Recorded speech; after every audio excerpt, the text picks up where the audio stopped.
Alright, here to look at this 2002 Sequoia. It's a no start, and apparently, I don't know if this is new, but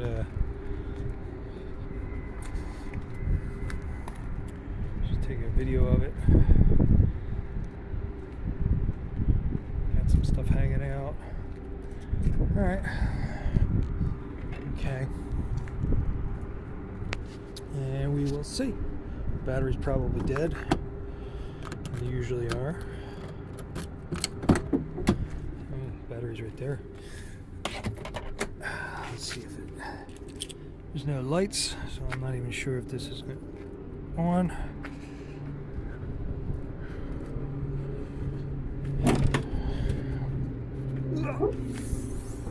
Okay, well that's why. Okay.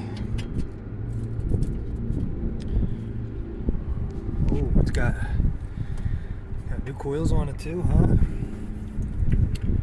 Alright. Well, this is disconnected. I think he put a crank sensor in this. I don't know if he did the coils as well.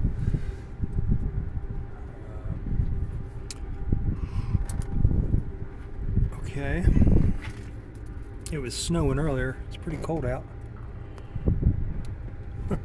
It's funny, the pictures he sent me. I thought this looked pretty clean in the picture that he sent me. The thing is pretty beat up. Okay, it's a crank, no start.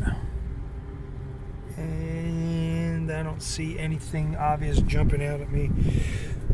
Ground cables are here. Okay. Updated one. See what kind of power is on his battery. Okay.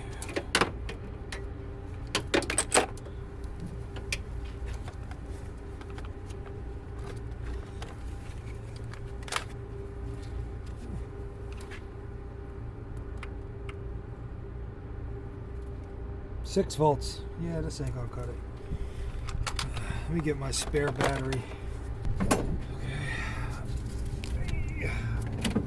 This will reach. Doesn't really reach. I'll have to figure something out here. This battery is not the right battery for it, but it's better than what I have there. I got some J-hook stuff going on here.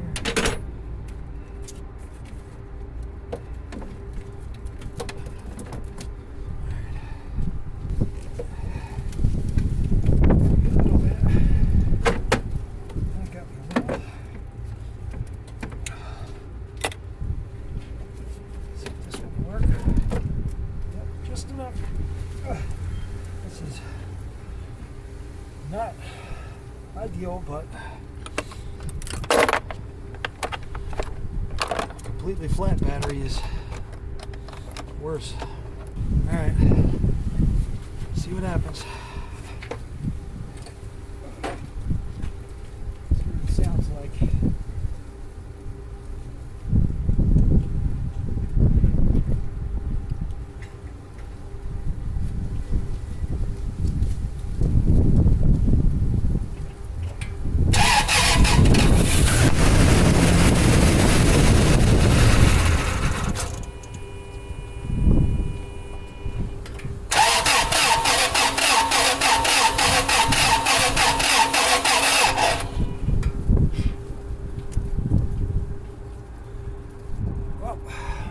This fell over.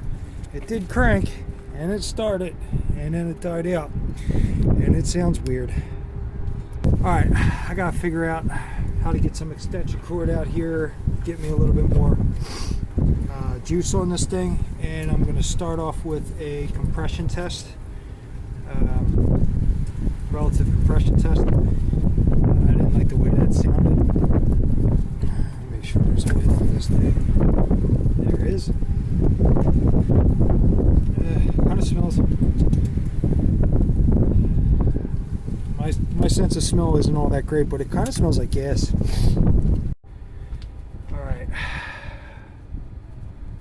Yes, on cylinder 1, IGT, and let's see what happens.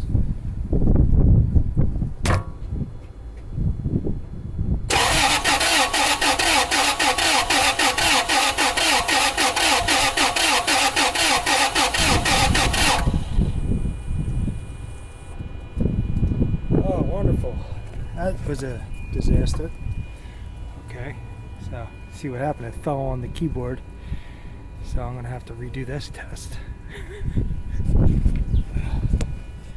All right, so let me see if I can get this set up a little better here and try it again. You can hear how it was cranking though. Let's get this rolling again. It's rolling. I don't even know if I'm capturing anything yet.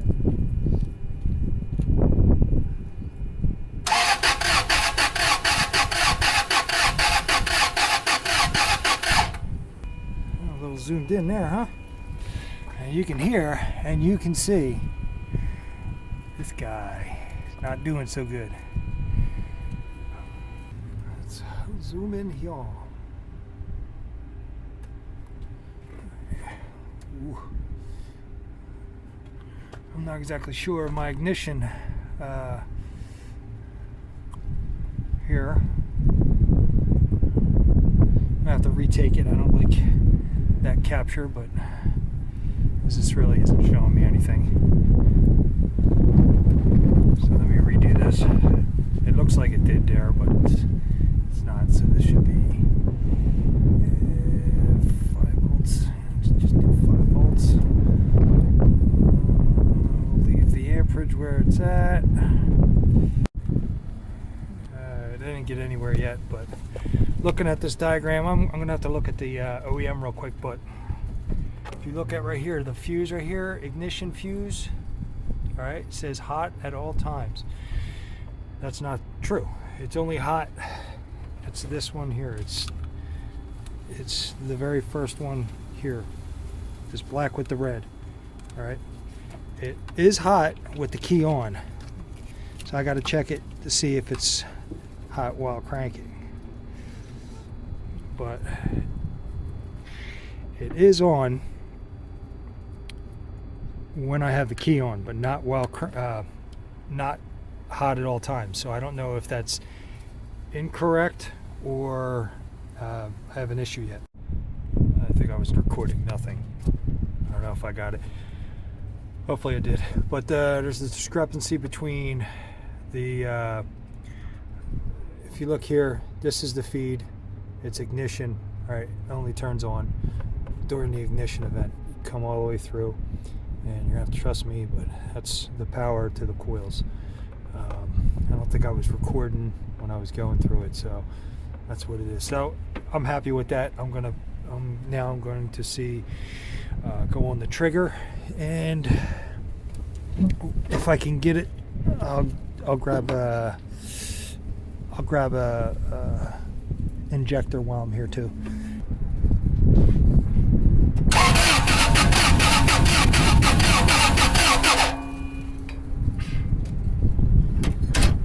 Looks like I got injector pulse too. All right,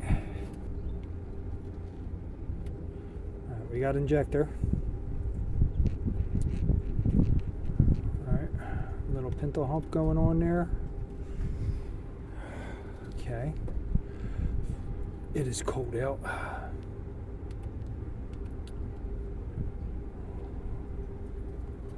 All right. So we got almost everything. I want to scan it for codes. No codes. Wonderful. Well, it's got ABS codes, but I don't care. Have to restart it, but man, what a nightmare it is trying to get to that crank sensor. Cam sensor's right there. I should have went here to begin with, but this is where the PCM is, and I'm back probed in there. You can see that, I'm back probed into there for the crank sensor, and this thing shut off on me. I don't know what's going on with it.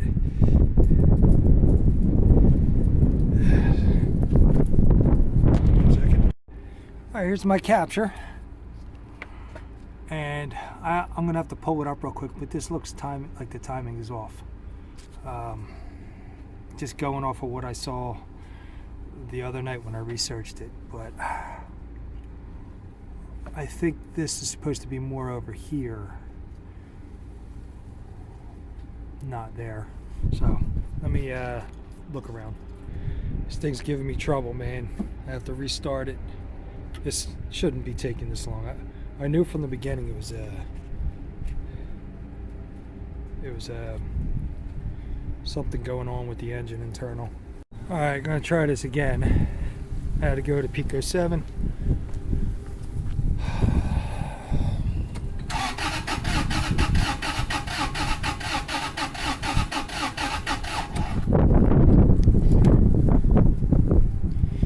Yeah, let's see what we got.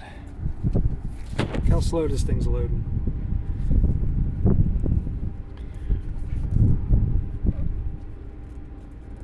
Let's see here.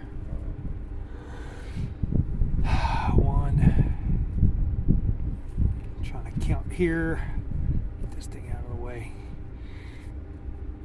I just want. There you go. That's better. 1, 2, 3. That's about 3.